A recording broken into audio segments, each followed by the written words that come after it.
लग्नाचे दागिने म्हणजे श्रीमंत पेशवाई दागिने, नाशिकचे सुप्रसिद्ध सराफ मयूर अलंकार सराफ। ताज्या बातम्यांसाठी नाशिक न्यूजच्या YouTube चॅनलला सबस्क्राईब करा आणि बेल आयकॉनला प्रेस करा।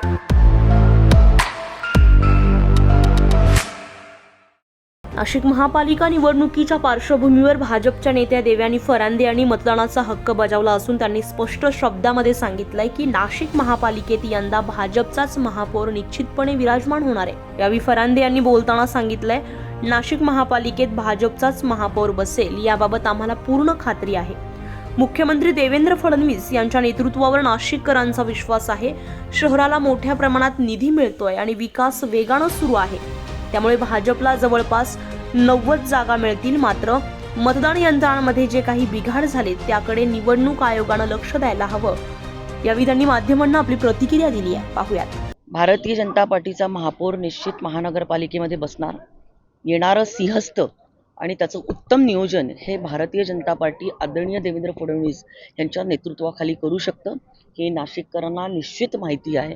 आणि त्यामुळे मला असं वाटतं की ही निवडणूक अटीतटीची नसून भारतीय जनता पार्टीचा निश्चित महापौर हा नाशिक महानगरपालिकेमध्ये होणार असा माझा ठाम विश्वास। आजपर्यंत भारतीय जनता पार्टीचं करीत असलेलं काम केंद्रामधलं आदरणीय पंतप्रधान नरेंद्रजी मोदी आणि आपण बघितलं असेल की परवा आदरणीय मुख्यमंत्री देवेंद्र फडणवीस यांनी जवळपास 10 ते 12 हजार कोटी रुपयांचं सिंहस्थामधले टेंडर जे आहेत ते फ्लोट झालेले आहे।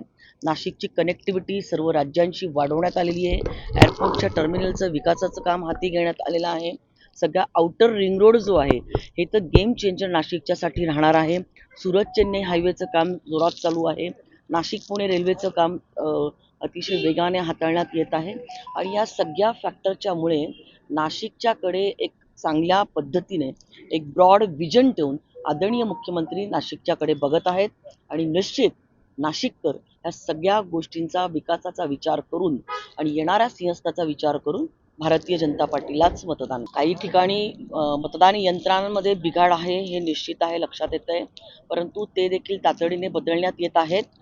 आणि बोगस मतदान होणं हे चुकीचं आहे। बोगस मतदान झालं तर त्याला चॅलेंज करून परत त्याच्यावरती मतदान करता येतं, पण अशा प्रवृत्ती जी आहेत त्याच्यावरती निवडणूक आयोगाने काटेकोर लक्ष ठेवायला पाहिजे आणि असं घडता कामा नये। भाजपला एक 90च्या आसपास जागा मिळायला पाहिजे असा माझा अंदाज आहे। त्यामुळे आता नाशिककर भाजपला कौल देतात का हे उद्याच्या मतमोजणीतच स्पष्ट होणार आहे। Bureau report, Nashik news, Nashik.